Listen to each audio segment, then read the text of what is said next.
Nega insonlar asabiylashganda ko'p ovqat yeyishadi? Agar sizda ham shunday muammo bo'lsa, unda bu video siz uchun. Keling, buni ilmiy tomondan ko'rib chiqamiz.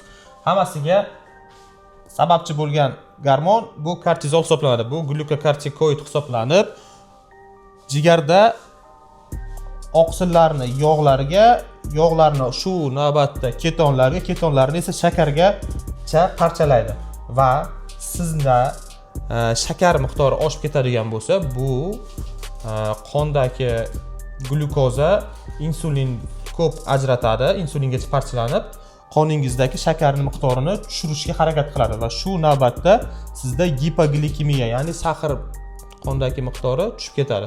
Shuning uchun ham organizmingiz ko'p uglevod yoki ko'p shakarga bo'lgan yoki umuman ovqatga bo'lgan ehtiyoji oshib ketadi. Bu qisqacha tushuntiramiz. Qisqacha tushuntirilgan holatda. Kortizol bu umumiy holatda ikkita jarayonda oshadi. Bu birinchisi gipoglikemiya, ikkinchisi stress holatida. Va bu sikl, ya'ni stress asabiylashdingiz, kortizol oshdi, o'z navbatda qonda shakar miqdori ko'tarildi.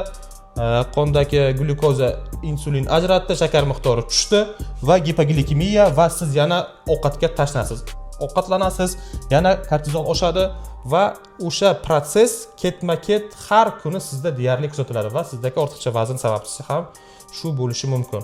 Bu jarayon glyukogenez prosessi hisoblanib, qonda shakar tug'iladi, glyukoza insulin parchalab shakarni tushiradi va yana shakarga bo'lgan ehtiyoj oshganligi hisobiga, ya'ni ovqat ko'p yeganligingiz uchun yana kortizol miqdori oshadi va shu proses ketma-ket davom etaveradi.